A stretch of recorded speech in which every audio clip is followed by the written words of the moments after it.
welcome to Vintage Variety.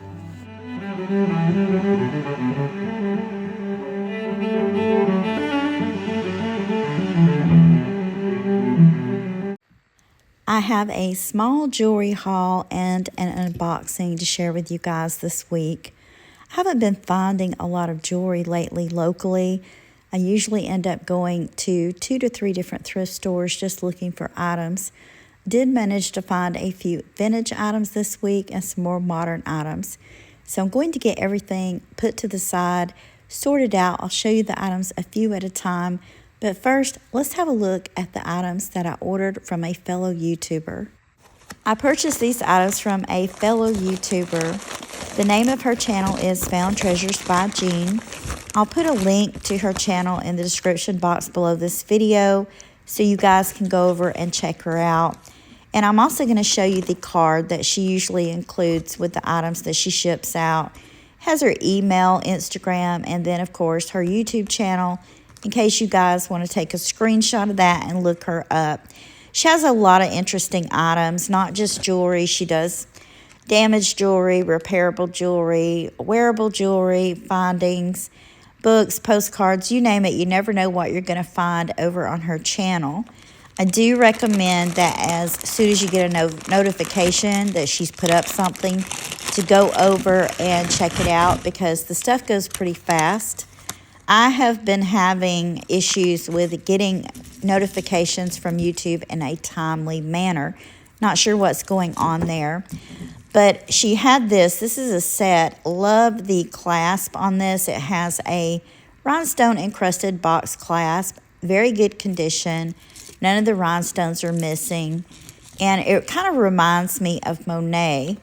These pieces aren't signed, but that's really what it looks like. As far as I know, Monet signed all of their pieces. But still a really cool set. Great condition. It just needs a good cleaning. I also ordered these beads, and she said that these are old stock, definitely vintage. These are milk glass beads, and there is a ton of them. Some of them are loose in the bag. The rest of them are on, I guess, the original cotton cording they would have been sold on. I'm always looking for beads and things like this to just keep in my jewelry supplies for repairing vintage pieces. So when I saw these, I knew that they would come in handy. Also, these would be great to make a really pretty milk glass necklace out of, bracelet, you name it. I believe all of these are going to be the same size just by looking at them. But there were a few that fell out of the bag that were small. So all of these will come in handy. You guys go over and check her channel out and subscribe for a lot of really great items. Really enjoy watching her. You never know, as I've already said, what she's going to have. I did pick up quite a few vintage earrings again this week. Slim pickings at the thrift store, as I've already said, but I thought these were nice. These are cluster earrings, vintage of course. They do need a cleaning, and just looking at the backs of them, they're not marked, but my guess is these are either vintage Japan or vintage Hong Kong. They're in pretty good condition. I'll give these a good cleaning and polish them up, and they will be as good as new. I love all of the old earrings like these, and I like to collect them. Sometimes I wear them. I don't mind wearing clip-ons. I don't like the screwbacks, however. Then I saw these, and I thought these were really neat. These are clip-on hoops, and I don't think I've ever ran across a set of hoops that were clip-ons. Of course, I know they're out there. I don't think these are sterling, but I will test them just to be sure. But just by the look and feel of them, probably just plain old costume. But still a really neat looking pair of earrings, and those could be easily converted. Then I found these. These are the screwback type earrings. They're in pretty good condition, and a viewer had given me an idea, and I think I've mentioned this before. You can take these and just screw them onto a chain and wear them like a necklace. And because they're a match set and they're both in really good condition, or pretty good condition anyway, I think that's what I would do with those. Then I found some really cool looking, I would say 1990s earrings. All of these are going to be enameled except for one, and it has a cabochon in the center.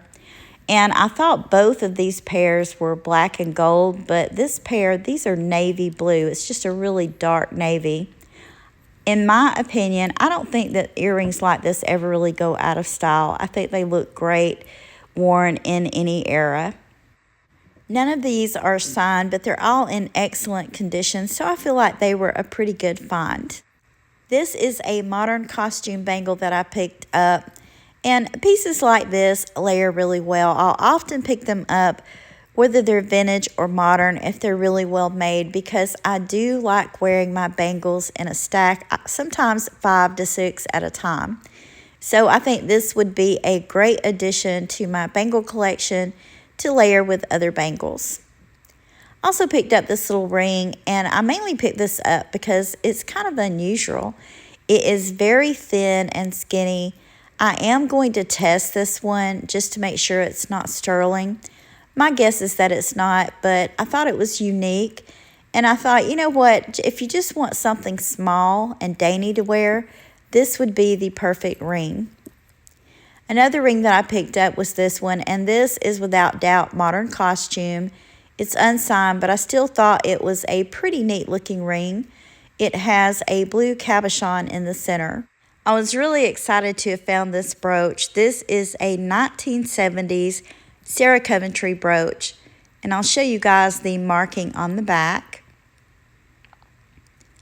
Not sure if that's going to come in close enough for you guys to see it, but it is marked Sarah Coventry. Sometimes they'll say Sarah Coventry, Sarah Cub, so on and so forth. I do love finding pieces by Sarah Coventry. I love collecting Sarah Coventry jewelry, mainly because Sarah Coventry jewelry was one of my granny's favorite types of jewelry to collect. I picked this pendant up along with another one out of a small basket of odds and ends at the thrift store, and I thought this one was really neat.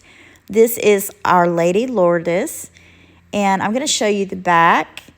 So this would have originally had holy water in it, and I don't know if maybe it evaporated over time or just leaked out. Whoever originally owned this, they probably purchased it as a souvenir from Lourdes, France. So all I need to do with this one is put it on a chain, and I think this is just a really cool find. This was in that same basket. This one is a locket. Isn't that beautiful? Does have a lot of wear, discoloration to it.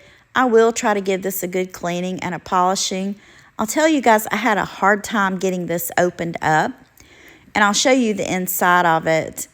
This, even though it looks Art Nouveau, I don't think that this is actual Art Nouveau. I think it's probably from maybe the 1940s or 50s, and it's just a reproduction. But still a really cool looking necklace. I will do a little bit of research on it to make sure, but I'll show you guys the inside again. And it has the plastic inserts that would have covered the photo. And unless someone added those later on, which is entirely possible, that's a dead giveaway it's not antique. This is a modern costume jewelry piece, but I thought it was a beautiful necklace. I don't see any markings on it, so I don't know what brand it would have been, but lots of beautiful glass beads on this one and a nice sized glass pendant. This one has a lobster claw closure and it is adjustable, but I thought this would be a great piece to layer with other pieces. It'd look great with black beads. Then I saw this one and I picked it up also. Loved the clasp on it, and I have picked up pieces with this type of clasp on it before. It looks like grapes with a grape leaf, so I think that's really neat. All of these are glass and metal beads, but just a really simple piece that would look good layered with some other pieces.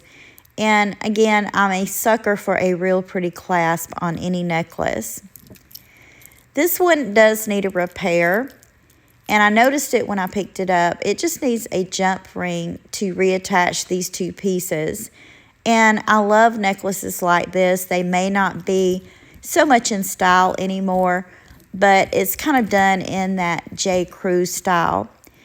I like the color combination also, and a lot of times when I run across pieces like this, I pay attention to how those colors are combined because it gives me ideas for when I'm making a necklace or let's say a beaded bracelet of unusual color combinations that I could use. This one is marked, and the marking is ETC, etc. So not really familiar with that brand, but I still thought it was a cool necklace, and I'm going to show you what it looks like on the necklace stand. Just a really fun necklace to wear. This would look really fun to wear during the summertime. And once I put a jump ring in there and reconnect those two pieces, this necklace will be as good as new. Another vintage find that looks like it came straight out of the 1990s. I don't see any markings on this one, but I think it's a pretty cool looking statement necklace. Love the chain on it. And most of you may or may not remember when belts that were made like this necklace chain were the thing. And I remember being in probably the later part of elementary school and all the girls wanted belts like that or they were wearing them. I love the enameling on the front of this. I think this would be a great necklace to wear even today. Here's a look at this necklace on the necklace stand, and I really do like the way this looks. Just a beautiful statement necklace that even though it's probably from the 1990s, it would still look relevant worn today. The last necklace that I picked up was this beautiful milk glass bead necklace. This one is signed. It is Napier. Of course, it's going to be a later Napier piece, so probably the late 1990s. I like that it has the tiny gold tone spacer beads in it. I do love milk glass jewelry. I have quite a few milk glass necklaces that this would layer really well with. And because of the tiny gold tone spacer beads, this would also look really good layered with some different lengths of gold chains, maybe different lengths and different textures. Here's a look at this one on the necklace stand, and I've kind of doubled it up on the stand just so you guys can get a good look at it. But this one is a pretty good length, which would make it a really great layering piece. You guys let me know what you think about this one in the comments. I feel like this wasn't too bad of a jewelry haul, even though it was a rather small one. And I'm also very excited about the items that I got from Jean over at Found Treasures by Jean. You guys let me know in the comments which items were your favorites. And if you enjoyed today's content, please remember to give me a thumbs up. I want to thank you for taking time out of your day to share these items with me. If you haven't already, please consider subscribing to my channel. Ring the bell for notifications, and you'll be notified anytime I upload new content. Thank you again for watching, and I hope you all have a wonderful day.